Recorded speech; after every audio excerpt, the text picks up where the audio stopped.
오늘 말씀 이사야 59장 말씀인데 기도하여도 하나님께서 응답하지 않는다라고 이야기를 합니다. 우리가 기도 생활을 많이 해보셨죠?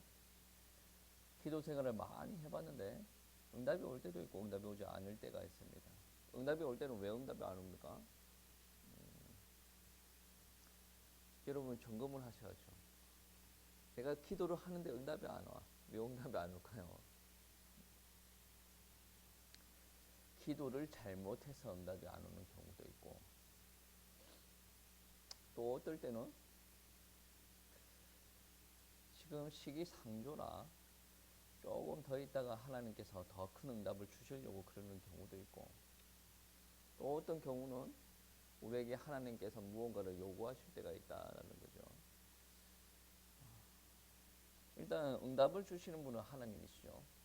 하나님께서는 못하시는 일이 없다. 하나님께서 마음 먹으면 불가능한 일이 없다. 누구나 다 알고 있는 부분들인데 응답이 오지 않는다라는 것은 어딘가에 문제가 있다. 하나님께서 응답 주시기에 합당하지 않는 그 무언가가 있다라는 것이죠. 오늘 말씀은 이사야 59장 말씀인데, 이사야는 기원전 7세기 초부터 활동한 사람입니다. 그러니까 북이스라엘이 멸망해 가는 것도 봤던 사람이에요. 그렇기 때문에 자기가 이제 예언도 하긴 하지만 이 나라가 온전하게 하나님의 보호 아래에서 인도받기를 또 원하는 부분들이 있죠.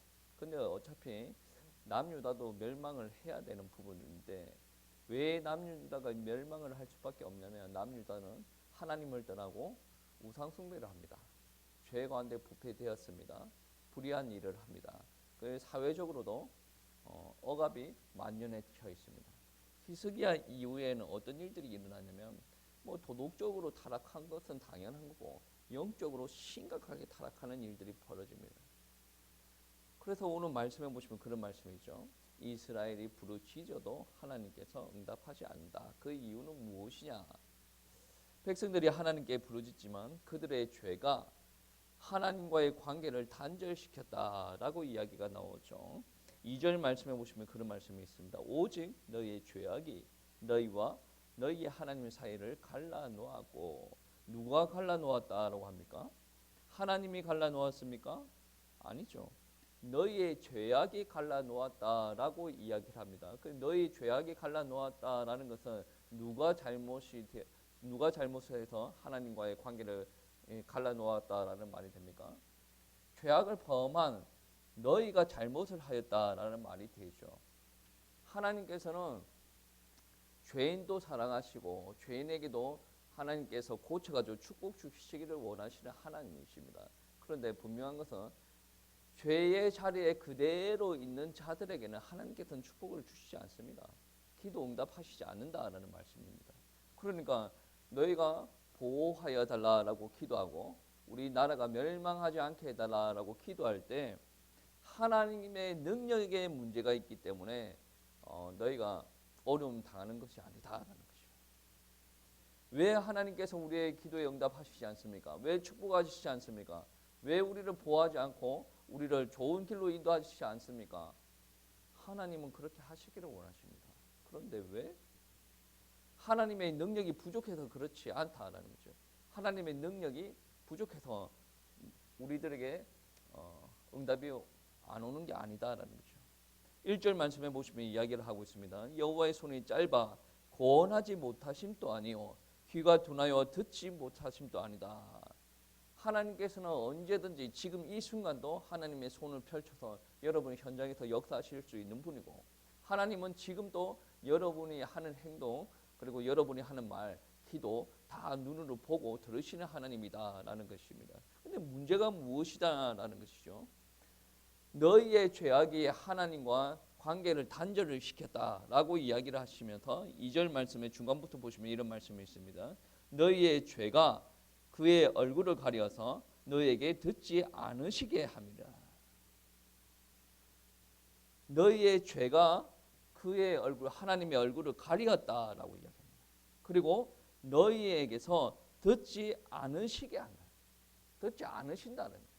우리에게 죄가 있으면 하나님께서 듣지 않으신다라는 말씀입니다. 그러면 하나님께서 우리를 계속 보고 계시면서 우리에게 은혜 주시기를 원하시고 보호하시기를 원하시는데, 우리에게 죄가 있으면 죄가 가려 하나님께서 얼굴을 가려서 우리에게 은혜 주시지 않기를 원하신다. 하나님께서 작정하시면 그 죄가 범하든 말든 상관이 없습니다. 그런데 하나님의 마음이 어떻다라는 거죠. 죄악이 있으면 하나님께서 단절되어 우리와 하나님의 관계가 단절되는 그런 것을 용인하신다, 허용하신다는 거죠.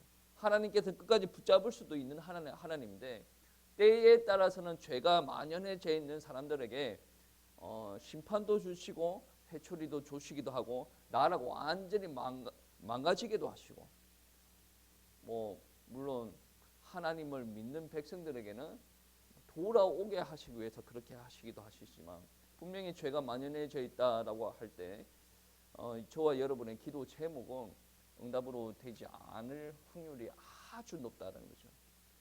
어떤 말입니까? 하나님의 응답을 누리고 싶어요? 응답을 받고 싶습니까? 죄를 회개하고 하나님 앞에 돌아오십시오 라고 지금 이야기를 하고 있습니다. 여러분 한번 생각해 보세요. 하나님과의 관계가 좋을 때 한번 생각해 보세요. 내가 은혜 충만하고 하나님 앞에 예배 잘 드립니다. 그럼 하나님 앞에 내가 예배를 드려요. 그럼 하나님께서 은혜를 주시죠. 그럼 내가 또 예배 드려. 은혜 주시고. 여기에서 끝납니까?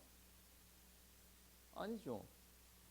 내가 하나님의 은혜를 받으면 어떤 일들이 일어납니까? 성경 구절에 여러 가지 성경 구절이 있어요.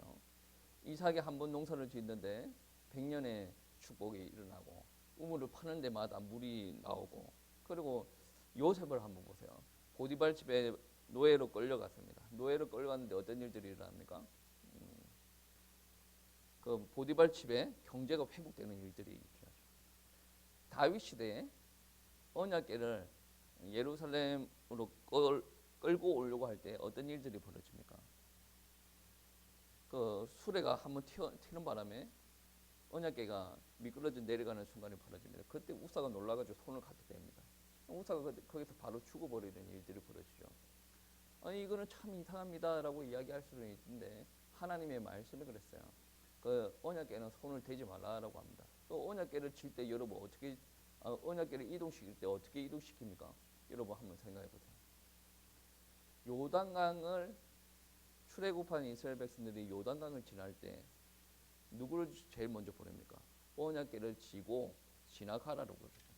손으로 들어서 가는 게 어깨로 메고 갑니다.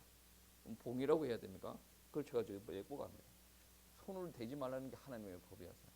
그런데 아무리 급해도 하나님의 말씀을 어기니까 바로 거기서 죽는 일들이 벌어지죠. 그리고 난 다음에 다윗도 두려워서 오베데돔 집에 언약궤를 잠깐 내버려 두는 일들이 벌어지죠. 하나님께서 그 언약궤 주변에 그리고 오베데돔 집에 임재하시니까 어떤 일들이 일어나냐? 그 집에 축복이 가득하였다는 거죠. 그러니 우리가 회복될 때, 하나님과의 관계가 회복되고 축복이 있다라는 부분들은 나만 좋은 게 아니라 내가 있는 현장이 축복을 받는다. 경제도 축복을 받고, 가정도 축복을 받고, 사람과의 관계도 축복받는 일들이 벌어지죠. 여러분 아브라함을 보세요. 아브라함이 실수를 많이 해가지고 여기도 갔다가 저기도 갔다가 막 그럽니다. 그런데 사람 때문에 어려움 당하는 일들도 중간에 좀 있었는데, 하나님과 함께하는 아브라함이 만나는 많은 사람들 보세요. 관계가 나빠지는 일이 거의 없습니다. 관계가 꼬여도 하나님께서 풀어가십니다. 야곱 한번 보세요. 관계가 많이 꼬이죠. 형이랑 관계도 꼬이고, 아버지랑 관계가 좀 꼬이고, 근데 삼촌 집에 갔어요. 삼촌이랑 관계도 좀 꼬이고. 그런데 결국은 무엇입니까? 하나님께서 역사하시니까 야곱 중심으로 관계가 정리되는 일들이 벌어지지 않습니까? 물론 형 에서는 좀 배가 좀 아플 거고, 삼촌도 조금 분한 그런 것도 좀 있겠지만, 누구 중심으로 관계를 회복시켜 갑니까? 야곱 중심으로 관계가 회복돼 가죠. 그러니까 우리가 하나님으로부터 은혜를 많이 받고, 우리가 하나님 앞에 예배 드리면 우리 집안의 삶에, 우리 주변의 삶이 다 회복이 되는 거죠. 대인 관계가 다 회복이 됩니다.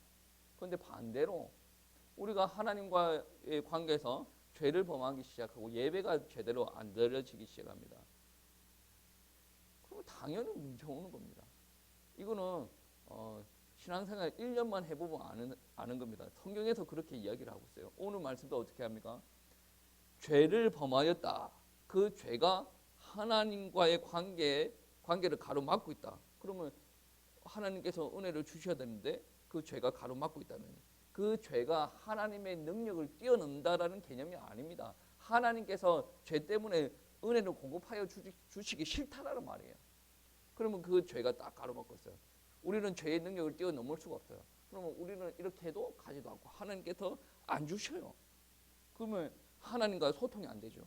그러면 우리가 하나님께서 주시는 것으로 말미암아 살아나가야 되는데 그게 단절돼 버려요. 삶의 현장에 문제가 일어나기 시작해요. 그러면 우리 주변의 사람들한테도 은혜가 흘러 넘쳐 가야 되는데 하나님께서 주시는 은혜가 단절돼 버리면 관계에서도 문제가 있어요. 우리와 사람들 간의 관계 딱 보십시오. 은혜를 누리고 있을 때는 그 사이에 누가 임하고 있습니까?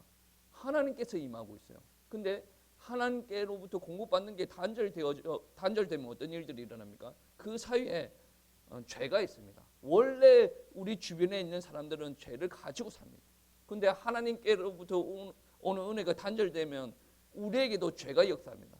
그러면 죄 가운데는 누가 제일 강력하게 역사합니까? 하나님? 마귀가 제일 강력하게 역사하지 않습니까? 그러면 공중권세 잡은 자가 인간과 인간 사이에 역사를 합니다. 그러면 관계가 꼬이기 시작하죠. 꼬이기 시작합니다. 그러면 하나님 위로 관계가 차단되고 옆에 관계가 자꾸 꼬였어요. 그럼 나 혼자 있는 거예요. 이런 상황에서 여러분이 하나님 앞에 기도하고 나아간다고 한다면 이 기도는 아무 가치가 없는 겁니다. 기도를 하면서 하나님과의 관계가 먼저 회복되지 않고 하나님 이거 해주세요 저거 해주세요 그래 하나님 앞에 보고하듯이 이거 해주세요 저거 해주세요 막 기도하고 나가면 기도가 응답 안 되는 건 당연한 거지 않습니까? 기도가 응답이 안 되니까 어떤 생각을 합니까? 기도하기 싫다. 기도는 하고 싶어 하죠. 여러분 물을 먹고 싶어서 먹습니까? 아니죠. 왜 먹습니까? 땡기니까. 여러분 호흡을 하고 싶어서 합니까? 호흡 안 하면 죽는데 나 호흡 참아야지 이렇게 하고 있으면 그게 잘 참아집니까? 보통 사람은 1분도 못 참고 있습니다. 왜 그러면 본능으로 땡기는 거야. 여러분이 진정 하나님의 자녀고 하나님의 성령이 여러분 안에 거한다라고 한다면 이런 말은 좀 속된 말이긴 한데 기도가 땡겨야 돼요. 기도가 안 땡기면 나는 지금 하나님의 사람이 아닐 확률이 높다는 거예요. 아주 무서운 말이에요. 오늘 아침 설교에 그랬죠. 내가 하나님 앞에 헌신도 많이 하고 기도도 많이 하고 내가 목사인데 말이야 직책도 있고 말이야 내 정도만 되면 뭐 잘하는 거지. 교만한 말 할 필요가 없습니다. 하나님 앞에 헌신 많이 하는 사람이면 많이 하는 사람일수록 점검이 돼요. 헌신 많이 하는 사람은 기도도 더 많이 해요. 기도 안 하고 헌신하면 어떻게 됩니까? 하나님께로부터 내려오는 게 적는데 그 일들을 어떻게 감당을 합니까? 여러분 좀 사람들이 재밌어요. 세상 나가가지고 쌍욕을 듣고 막 일을 하지 않습니까? 잘 버텨. 교회 오지 않습니까? 교회 와서 쌍욕까지는 안 해. 누가 쌍욕을 합니까? 교회 안에서. 근데 못 버텨. 왜 못 버틸까?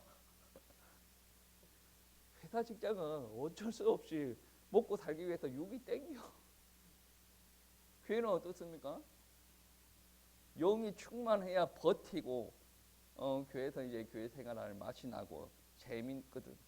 근데 기도를 안 해. 예배의 자리 한 번 오는 것도 지옥입니다. 그런 사람이 충만하다라고 이야기할 수가 있겠습니까? 여러분 물론 지금도 1년에 한 주에 한 번씩 예배 드리는 사람들이 많이 있겠으나 그 사람보다 매일 하나님의 전에 찾는 사람이 더 은혜가 있는 사람이에요. 생각해 보세요. 내가 하나님을 믿는다라고 하면서 하나님의 전에 오는 게 정말 싫어. 어쩔 수 없이 끌려옵니다. 우리 주님께서는 우리에게 영의 양식이 있어야 된다라고 합니다. 영의 양식이 무엇일까? 하나님의 말씀이겠죠. 그리스도께서 주시는 은혜의 말씀이겠죠. 그 은혜의 말씀이 고갈되어져 가는데 나한테는 전혀 흑이가 없어요. 영적인 상태가 엄청 심각한 거예요. 왜 이렇게 그렇게 안 살아도 돈은 있고 그렇게 안 살아도 몸이 좀 건강하고 그렇게 안 살아도 세상 가운데 인기가 있습니까? 심각한 거는 모른다니까. 심각한 거는 얼마나 심각한 건데요. 정말 심각한 거예요. 5절 말씀에 신내 요한의 제자 중에 2명이 예수님을 따라가는 일들이 벌어졌죠. 왜 따라갔습니까? 원래 사람은 변화를 싫어해요. 왜 따라갔습니까? 갈급함이 있어서, 열정이 있어서 따라갑니다. 그런 사람들은 어디를 갖다 놔도 신앙생활에 승리할 수도 있어요. 근데 우리가 벌써 나태해졌어요. 나태해졌다라는 말은 무슨 말입니까? 밥도 먹기 싫고 물도 먹기 싫고 호흡도 하기 싫고 만사가 귀찮다는 거예요. 그 물이 아니죠. 그 밥이 아니라 그 호흡이 아니지 않습니까? 만사가 귀찮다. 심각한 문제가 옵니다. 그러한 현상을 보고 우리는 어떻게 이야기를 하냐면 오늘 말씀에 너희가 죄악으로 말미암아 하나님과 단절되었다. 단절되었으면 단절된 대로 행동을 하겠는데 그럼에도 불구하고 뭐 들은 게 있어가지고 하나님 회복시켜 주세요. 뭐 해주세요. 말이 안 통한다는 거죠. 구약 성경에는 죄를 범했으면 회개하라고 그러죠. 신약 성경에서는 어떻게 이야기합니까? 화목제물 대신 예수 그리스도로 말미암아 죄를 회개하라라고 이야기를 하지 않습니까? 문제가 있을 때 자꾸 달라고 하지 마세요.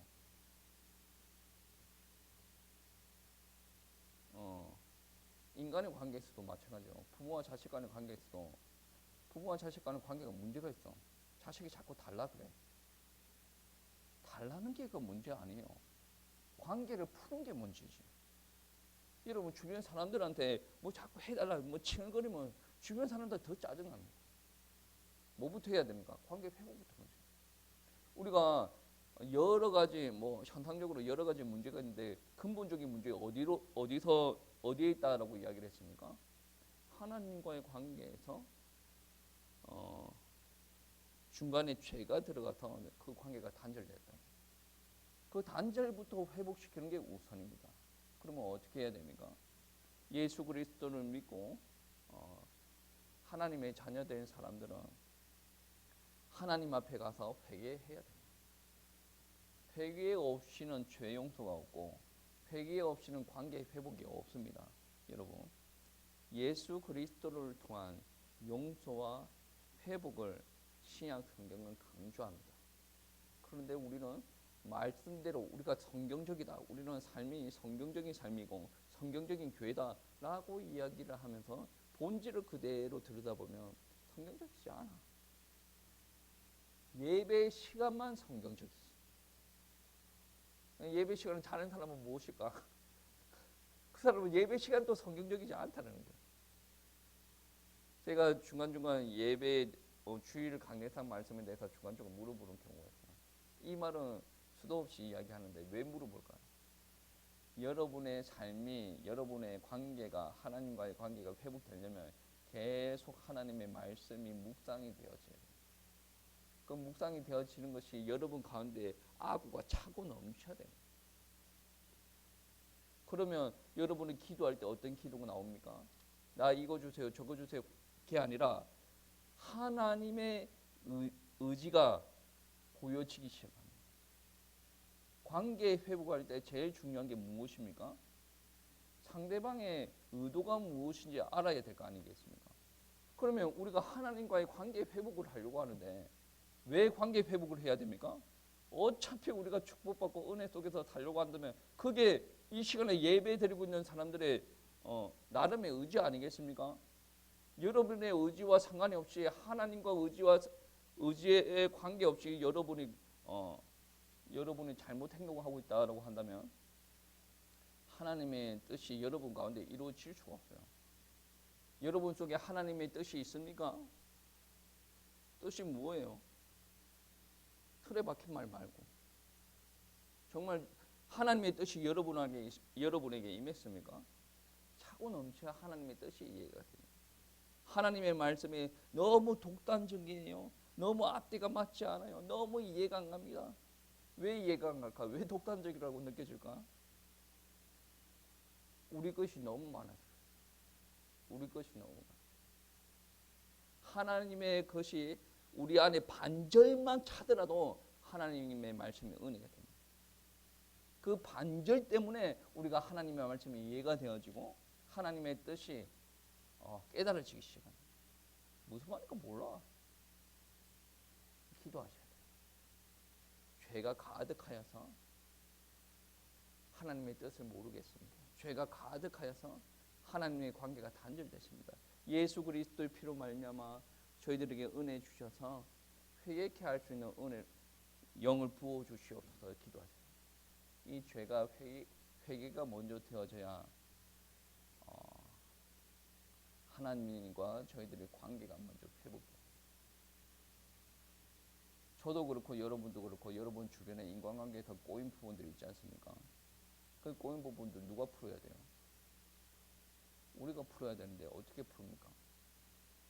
관계가 어차피 말해가지고 이해하기가 안 될 관계면 하나님을 바라봐야 돼요. 그게 차고 넘칠 수 있도록 우리가 하나님의 은혜를 충분히 받아야 돼요. 사람 방법으로 해결된 부분이 아니라 그런다면 우리가 정말로 하나님께서 부어주시는 은혜로 충만케 받는 수밖에 없습니다. 그게 흘러 넘쳐야 돼요. 성령이 흘러 넘쳐야 돼요. 그 방법 외에는 다른 방법이 없습니다. 여러분 회복하십시오. 저도 회복해야 되고 여러분도 회복해야 되는데 분명히 여러분 가운데 저와 여러분 가운데 죄가 있으면 하나님께서 기도 응답하시지 않으십니다. 그래서 제일 먼저 기도할 때 저와 여러분의 영적인 부분들을 죄 부분들을 들여다보면서 해야 돼요. 죄 이야기가 나오니까 정죄하는 거 같지만 하나님의 은혜에 예민하게 반응하는 사람일수록 하나님 앞에 기도할 때 죄를 돌아봐요. 그 죄가 있음으로 말미암아 하나님의 뜻이 잘 성취가 되지 않기 때문에 자기 안에 있는 죄도 죽입니다. 그래서 하나님이 저희 모습에 하나님의 거룩함이 드러나기를 원합니다. 왜? 하나님의 성품 자체가 거룩해요. 그래서 거룩해지기를 원한다. 그게 관계 회복의 첫 단계라는 거예요. 여러분 죄를 범했죠? 나도 죄를 범했습니다. 다 같이 죽읍시다. 그런 말이 아니에요. 다 같이 죄인인지라 관계 회복을 위해서 이 시간에 하나님 앞에 회개 기도하는 시간들 가지도록 하겠습니다. 그리고 더 나아가서 주의 성령으로 충만되어져서 하나님의 거룩하심이 우리 가운데 임하기를 원합니다. 주의 뜻이 이해가 되고 발견되어져서 하나님의 뜻 안에 살아가는 주의 백성들 되게 하여 달라고 기도하시겠습니다.